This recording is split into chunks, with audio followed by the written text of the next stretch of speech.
بسم اللہ الرحمن الرحیم. میں ہوں طاہر ڈھینڈسا اور آپ دیکھ رہے ہیں ٹی ڈی ڈیجیٹل. ڈالر ایک طرح سے ریکارڈ قیمت پہ آ کے لگتا ہے کہ جیسے سٹک ہو گیا ہے, اور یہ اس وقت ہو رہا ہے جس وقت ریزروز بھی سائزیبل ہیں, نومینل ٹرمز میں تو کم از کم ہیں, جی ڈی پی کے سائز کے لحاظ سے ایڈجسٹ کرنا وہ ایک that is something else. اس کی کیا ریزنز ہو سکتی ہیں, اس پہ بھی ہم بات کریں گے. دوسرا جو اخوانی ہیں, جو 2 روپے اس کی 2 مل رہے تھے 1 روپے کے برابر, اس کے اوپر بھی, اس کی خرید و فروخت کے اوپر بھی فوریکس پہ کچھ گورنمنٹ نے انٹروین کی ہے. یہ کیوں کی ہے, اس کی کیا پولیٹیکل کونوٹیشن ہے, اور اس کی کیا پولیٹیکل کونوٹیشن آگے چل کے ہو سکتی ہیں, اس پہ ہم بات کریں گے. ڈاکٹر عابد, ویری وارم ویلکم. کیا اس کی پولیٹیکل کونوٹیشن, گورنمنٹ کو کیوں انٹروین کرنا پڑا؟ پولیٹیکل نہیں, اکنامک کانوٹیشن کی ہم شاید بات پولیٹیکل بھی ہوگی نا. پولیٹیکل تو اور چیز ہے نا, یہ اکنامک کانوٹیشن, ڈائریکٹ اکنامک کانوٹیشنز آ رہے تھے. اور ڈائریکٹ اکنامک کانوٹیشنز یہ آ رہے تھے کہ ڈالر پہ ہمیں پتہ ہے کہ پریشر ہے پاکستان کے اپنے انٹرنل انڈیجنس فیکٹرز کی وجہ سے. امپورٹس جو ہیں وہ بڑھتی چلی جا رہی ہیں. اسٹیٹ بینک جو ہے وہ اس وقت اس طریقے سے اپنے بیلنس آف پیمنٹ کو برقرار رکھنے کے لیے اپنے جو ریزروز ہیں ان کو وہ اوپن مارکیٹ میں سیل نہیں کرنا چاہ رہا. لیکن ایک اور جو فیکٹر اس میں آیا وہ یہ آیا کہ افغان سچویشن جو ہمیں دیکھا کہ کمپلیکیٹ ہو رہی ہے, اس کے بعد ڈالر کا جو پریشر تھا اس میں جو ہمارے ڈوئل نیشنل پاکستانی جن کے پاس افغان سٹیزن شپ بھی ہے, یا ہمارے پاس وہ افغان فیملیز جو کہ یہاں پہ رجسٹرڈ یا ان رجسٹرڈ رہ رہی ہیں, یا جو افغان بزنس سے ہیں یا افغان کمپنیز ان کے جو پارٹنرز یہاں پہ ہیں, انہوں نے بھی ڈالر جو تھے وہ خریدنے شروع کر دیے تھے. اور یہ طالبان کے ٹیک اوور سے کوئی ہفتہ 10 دن پہلے سے یہ چیزیں جو تھیں یہ شروع ہو چکی تھی. تو لوگ جو تھے وہ دھڑا دھڑ ڈالر جو تھے وہ خرید رہے تھے. وہ یہاں پہ بھی اسٹیک ہو رہا تھا, وہ شاید کچھ افغانستان بھی جا رہا ہو, یا جہاں سے وایا پاکستان جن لوگوں نے باہر جانا ہو ان کے لیے بھی رکھا گیا. اس میں جو ایک امپورٹنٹ سٹیپ تھا وہ یہ تھا کہ پاکستان افغانستان ٹریڈ کا اگر آپ کو یاد ہو تو یہ پاک روپیز میں بھی ہوتی ہے, اور افغانستان سے اس کی پیمنٹ جو ہے وہ پاک روپیز میں پاکستان ایکسیپٹ کرتا ہے. یعنی کہ وہاں پہ خطیر پاک روپی جو ہے, افغانی تو علیحدہ بات ہے لیکن پاک روپی بھی وہاں پہ موجود ہے, جو کہ ادھر بھی آ رہا ہے, جو یہاں پہ موجود بھی تھا. تو ڈالر پہ اس کا پریشر بھی آیا. اور کل جو ایک افغان فارن کرنسی مارکیٹ ہے, کل پہلے دن وہ کھلی تھی, اور وہاں پہ اب کاروبار تھوڑا بہت ہونا شروع ہوا تھا. لیکن اگر آپ کل سے پہلے تک دیکھتے ہیں تو وہ افغانستان میں تو ایک لمٹ تھی کہ آپ 20,000 روپے سے افغانی سے زیادہ اے ٹی ایم سے نہیں نکال سکتے, اور فارن کرنسی جو تھی وہ تو کہیں سے مل ہی نہیں رہی تھی. تو اس دوران بھی پاکستان پہ جو فارن ایکسچینج مارکیٹ ہے اس پہ پریشر آیا, اور یہی وجہ ہے کہ اسٹیٹ بینک کو کسی ایک اسٹیج پہ جا کے یہ فارکس کمپنیز کو کہنا پڑا کہ وہ افغانی جو ہیں فی الحال اس کو ایکسیپٹ نہ کریں. اور اس کی دوسری وجہ بھی ہے کہ جب افغانستان کا جب تک وہ اسٹیٹ بینک ایکٹیو نہیں تھا, جب تک اس کی انٹرنیشنل مارکیٹس کے ساتھ جو لین دین ہے جب تک وہ برقرار نہیں ہوگا, تو اس کا مطلب ہے کہ کرنسی جو ہے وہ تو اس وقت آپ کی اس ملک کی ڈسفنکشنل ہے. تو ڈسفنکشنل کرنسی کو تو وہ ٹریڈ کرنا بھی نہیں چاہیے, ظاہر نہیں کرنی. اچھا, اس پہ کچھ اسمگلنگ وغیرہ بھی ہو رہی ہوگی؟ دیکھیے اس وقت طاہر ہمارا یہ ذہن میں رکھے کہ جب تک دنیا افغانستان کی نئی حکومت کو تسلیم نہیں کرتی تب تک آپ کی آبادی 26 کروڑ ہے. تو 4 کروڑ افغانستان کی آبادی ڈائریکٹلی اس وقت پاکستان کے ساتھ لنک ہے. گو کہ افغانستان کے باقی ہمسایہ ممالک بھی ہیں, وہاں بھی تھوڑا تھوڑا پریشر پڑنا چاہیے, لیکن ڈائریکٹلی پاکستان پہ تو اس کا پریشر پڑ ہی رہا ہے. ہم گندم کا تو ہر سال کرتے تھے, جب بھی اپنے ایسٹیمیٹس ہم بناتے تھے تو ہمیں پتہ ہوتا تھا کہ جی کچھ ملین ٹن گندم جو ہے آپ جو مرضی کر لیں وہ سمگل ہوتی ہے, کچھ لیگل مینس کے ذریعے جائے گی, کچھ انفارمل مینس کے ذریعے جائے گی, تو اس کو روکنا مشکل ہوتا ہے. تو آپ اسی لیے اپنے جب یہاں پہ بنا رہے ہوتے ہیں گندم کی ڈیمانڈ سپلائی تو اس کو ذہن میں رکھتے ہیں. اسی طرح سے اگر آپ پچھلے چند ماہ سے دیکھیں تو جو میرے پاس انفارمیشن ہے وہ یہ ہے کہ فرٹیلائزر اسپیشلی یوریا جو ہے وہ بڑی تعداد میں افغانستان گیا ہے. اس پہ تو گورنمنٹ سبسڈی بھی دیتی ہے. نہیں, یوریا دیکھیں نا, اس وقت یوریا کا انٹرنیشنل مارکیٹ میں ریٹ ہے کچھ $450-500 پر ٹن, جو ازبکستان سے تاجکستان سے آ رہا ہے. پاکستان میں چونکہ یوریا اپنا پروڈیوس ہوتا ہے اور گورنمنٹ گیس پہ سبسڈی دیتی ہے جس سے یوریا بنتا ہے. پاکستان میں یہ لگا لیجیے 200-250 روپے ٹن. تو جب اتنا زیادہ ڈفرینس گندم میں بھی یہی ہوتا ہے کہ جب انٹرنیشنل مارکیٹ مہنگی ہوتی ہے تو پاکستان سے گندم جانا شروع ہو جاتی ہے. اگر انٹرنیشنل مارکیٹ سستی ہے پاکستان میں گندم مہنگی ہے تو ظاہر نہیں جائے گی. لیکن اگر انٹرنیشنل مارکیٹ میں گندم مہنگی ہے پاکستان میں سستی ہے تو وہ ادھر جاتی ہے. اسی طرح سے یوریا جو ہے اگر وہ سینٹرل ایشین اسٹیٹ میں مہنگا ہے اور پاکستان میں سستا ہے تو وہ ادھر جانا شروع ہو جائے گا. اور یہ سارا بڑا کنائون سے بڑا آرگنائزڈ ہوتا ہے. یعنی یہاں پہ یہ کوسچن آتا ہے کہ جی کارٹل ہوتا ہے پورا, ڈالر کیسے باہر جا سکتا ہے, یا گندم کیسے جا سکتی ہے, یا فرٹیلائزر کیسے جا سکتی ہے, جبکہ اتنی زیادہ سیکورٹی اور چیک پوسٹ اور سارا کچھ. تو اب بدقسمتی سے سسٹم ایسا ہے کہ آپ کا جو کچھ کنائونس ہوتی ہے لوگوں کی اور وہ جن کا کارٹل ہوتا ہے وہ نکال کے لے جاتے ہیں ہر چیز.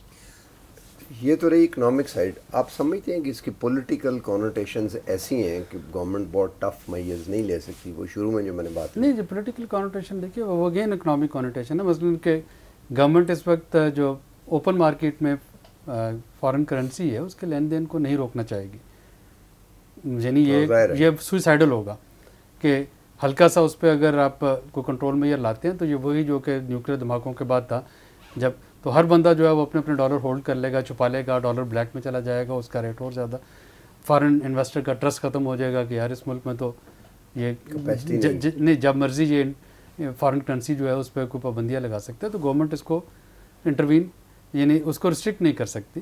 ہاں, اس کے جو ریگولیشنز ہیں, جو فاٹف کا ریگولیشن ہے, جو انٹرنیشنل جو اس کی موومنٹ ہے اکراس بارڈر, اس پہ پالیسی. لیکن کرنسی اسپیسیفک تو اگر یہ صرف افغانیہ کی وجہ سے تھا تو وہ تو پریشر ریلیز ہو جانا چاہیے. ابھی ہوگا, ابھی ہو جانا چاہیے نہیں نا. ابھی تو کل حکومت بنی ہے, ابھی بھی نہیں, لیکن انہوں نے پابندی تو پہلے ہم نے لگا دی. آپ کے افغانی روپے کی وجہ سے میں یہی تو بتا رہا ہوں کہ ضروری نہیں کہ آپ کا افغانی روپیہ ہی ڈالر میں کنورٹ ہو رہا ہے. پاک روپی بھی تو ڈالر میں کنورٹ ہو رہا ہے نا یہاں پہ. اور جو میں آپ کو بتا رہا ہوں کہ پاکستان افغانستان ٹریڈ پاک روپیز میں بھی ہوتی ہے. وہاں پہ ایک سگنیفیکنٹ اماؤنٹ پاک روپیز کی ان کے پاس ہے. یہاں پہ جو ڈوئل سٹیزن بیٹھے ہیں ان کے پاس روپے ہیں, تو ضروری نہیں کہ وہ پیسے لے کے افغانستان ہی بھیج رہے ہیں. وہ اسٹیکنگ بھی مطلب تھرڈ کرنسی کے ذریعے ہو رہی ہے. یعنی پاک روپی میں تو تھرڈ کرنسی ہوئی نا ایک طرح سے. اگر آپ تھرڈ نہ ہوئی سیکنڈ ہے نا, پاک روپی ہے نا, تو پاک روپی تو ڈائریکٹ آپ کنورٹ کروا سکتے ہیں نا, اس میں تو آپ کو نہیں روکا جا سکتا. ایک لیکن جو اس کا میں تھوڑا سا وے فارورڈ دیکھنا ہے وہ یہ ہے کہ ڈیٹ ڈپینڈس کہ اب نئی حکومت کو کون کون سے ملک تسلیم کرتے ہیں. اور جو چائنا نے انڈیکیشن تھوڑی سی دی ہے, اور جو طالبان گورنمنٹ نے, انٹرم گورنمنٹ نے جو بات کی کہ جی چائنیز ایمبیسی جب یہاں پہ کھلتی ہے تو ڈیولپمنٹ اسسٹنس کرے اور اس ویکیوم کو فل کرے, اور یہ کہ ہم بیلٹ اینڈ روڈ انیشیٹو کا حصہ بننا چاہیں گے. اور انہوں نے یہ بھی انشور کروایا کہ سنگ کیونگ میں جو ایسٹ ترکستان موومنٹ ہے وہ وہاں پہ اجازت نہیں دیں گے طالبان گورنمنٹ کے وہ کسی وہ چائنا میں جا کے یا سنگ کیونگ میں جا کے کوئی میس کریٹ کریں, کوئی گڑبڑ پھیلائیں. تو اب یہ دیکھنا ہے کہ وہ چیزیں سنکرونائز کس طرح سے ہوتی ہیں. چائنا بجٹری سپورٹ بھی دے گا شروع میں, یہ اب ڈپینڈ کرتا ہے نا. یہی تو میں کہ اس وقت تو بجٹری سپورٹ, تو یہی ہمیں دیکھنا ہوگا کہ اب چائنا اور افغانستان کی آپس میں, افغان گورنمنٹ کی, ان کی کس طریقے کی انگیجمنٹ ہوتی ہے. یہ انگیجمنٹ پاکستان کے لیے پازیٹیو بھی ہو سکتی ہے.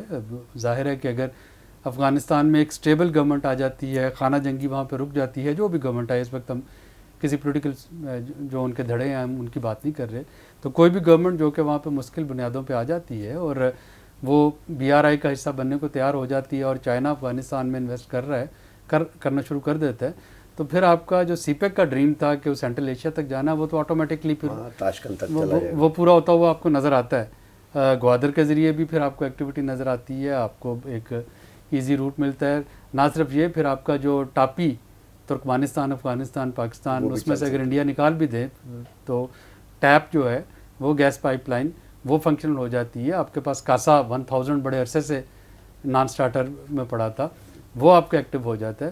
تو پھر تو آپ کی جو ہیں بائیلیٹرل پوٹینشیل جو ہے, پوٹینشیل از ان لمیٹڈ. کیونکہ ہم آج تک بات ہی یہی کرتے ہیں جب بھی CPEC کی بات ہوتی ہے, جب بھی وسطی ایشیائی ریاستوں میں جانے کی بات ہوتی ہے, ہم یہی کہتے ہیں کہ اچھا جی اگر افغانستان میں کنفلکٹ ختم ہو جائے, اگر وہاں پہ پیس ہو, ایک مضبوط حکومت ہو جس کا پرو پاکستان گورنمنٹ ہو, تو ہمارے لیے بڑا آسان ہو جائے گا. تو اس کی جو برائٹ سائڈ ہے وہ یہ ہے کہ اگر یہ گورنمنٹ جو ہے, یہ چائنا اور نئی گورنمنٹ یا اس کے بعد بننے والی پرماننٹ گورنمنٹ اگر وہ ایک سنرجی ان میں ہوتی ہے تو then Pakistan can reap the opportunity. Last اسی پہ دوبارہ ٹورڈ دا فیگ اینڈ ہم یہ بات کرتے ہیں, واٹ ڈو یو تھنک کہ یہ روپیہ کب تک اسٹیبل ہو جائے گا اگینسٹ ڈالر اگر یہی ریزنز ہیں؟ دیکھیے اس وقت آپ کو پتہ ہے, میں نے آپ کے ایک آدھ پروگرام میں پہلے بھی کہا تھا کہ جتنی تیزی سے اس وقت ہمارا امپورٹ ایکسپورٹ گیپ بڑھ رہا ہے, یعنی پہلے 2 مہینوں کو اگر آپ دیکھیں تو $7.5 بلین بہت زیادہ, یہ بہت زیادہ. تو جتنی تیزی سے بڑھ رہا ہے, تو میں پچھلے پروگرام میں اس میں بھی میں نے کہا تھا کہ حکومت کے پاس 3 آپشنز بنتی ہیں.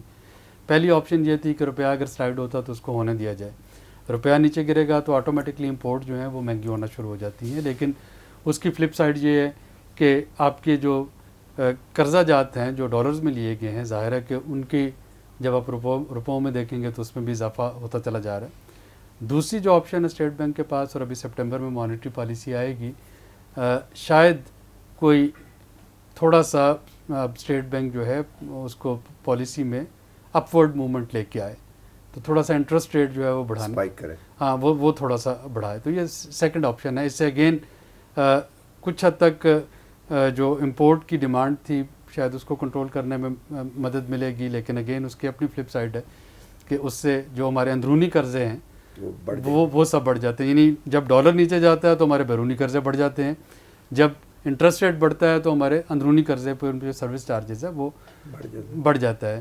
تیسرا جو ہے جس پہ کہ اب نیگوشیشن شروع ہو رہی ہوگی, وہی پرانا نسخہ ہے کہ جی آپ اپنے ریونیو بڑھائیں اور آپ اپنے جو بلیک ہولز ہیں وہ بند کریں.